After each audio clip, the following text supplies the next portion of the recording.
হাম হলে কি তখন বাচ্চাকে গোসল করানো যাবে? গোসলের ব্যাপারে কোনো অসুবিধা নাই। প্রোটিন জাতীয় খাওয়া বাড়ানো লাগবে। অনেকে ধারণা যে মাছ খাওয়ানো যাবে না, এগুলো ঠিক না। মাছ, মাংস, ডিম, ডাল, আমরা এগুলো হচ্ছে যখন যেটা পাবো আমরা বাচ্চাকে খাওয়াবো।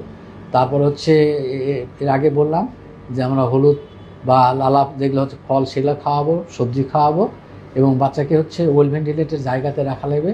বাচ্চাকে যেন আমরা নেগলেক্ট না করি, যে দেখা গেল যে গরম জায়গাতে রাখলাম বা হচ্ছে বদ্ধ জায়গাতে রাখলাম, এই বাচ্চাটার হাম হয়েছে, বাইরে বাড়ালে ইয়ে হয়ে যাবে, সেরকম যেন না করি। অন্য বাচ্চাদের পৃথক করে রাখা মানে কিন্তু একেবারে একে ইয়ে করে না। তাহলে ওকে এক ঘুরে না করে দেয়া। হ্যাঁ, ওকেও আমরা হচ্ছে প্রিভিলেজ দিব এবং ভালো বাচ্চাগুলোকে আমরা প্রিভিলেজ দেবো। হসপিটালে এখন হচ্ছে প্রত্যেকটা হসপিটালেই তাদের নিজস্ব উদ্যোগে হাম আইসোলেশন ওয়ার্ড করে ফেলছে, এবং হামের বাচ্চাগুলো আমরা একটা জায়গাতে রাখতেছি আর ভালো বাচ্চাগুলো আমরা অন্য জায়গায় রাখতেছি। এটাই মূলত নিয়ম। বাড়িতেও এইভাবে করবে, আর বাচ্চার প্রতি নজর দিবে আর খেয়াল রাখবে যে বাচ্চাটা অসুস্থ হয়ে যাচ্ছে কিনা, দ্রুত তাহলে ডাক্তারের পরামর্শ নেবে। আর এমনও যদি হয় যে বাচ্চাটাকে হচ্ছে একবার ডাক্তারকে দেখায় নিয়ে আসলো, অসুবিধা কি, দেখায় নিয়ে আসে তারপর বাসায় থাকলো, বাচ্চা তাহলে প্রাথমিক যে চিকিৎসা, প্যারাসিটামল কতটা খাবে, বাচ্চার শ্বাস প্রশ্বাসের জন্য, কাশির জন্য কী ওষুধ লাগবে, আর বাচ্চার ভিটামিন এ কতটা লাগবে, এই তিনটা জিনিস শিখে আসা লাগবে।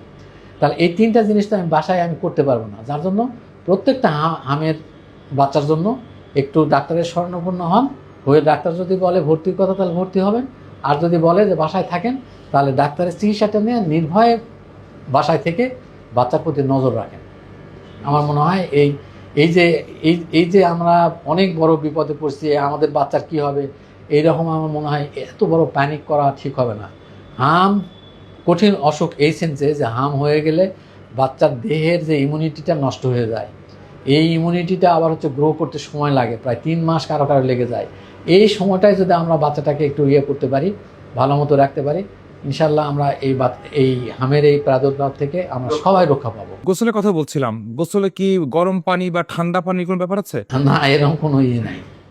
মানে সুবিধার মতো হ্যাঁ, গরম পানি দিতে পারে, ঠান্ডা পানি দিতে পারে। এখন তো যে পানি সেই পানি দিয়ে করাতে পারবে। আমরা যেমন হচ্ছে ইয়ে করি যে ঢাকাতে অনেক সময় আমরা বলি যে ট্যাপের পানিতে একটু অসুবিধা হলে যত ছোট বাচ্চা তত কিন্তু ইয়ে হওয়া লাগে, গোসলের পানিটাও ফুটানো হওয়া বাঞ্ছনীয়। কি জন্য?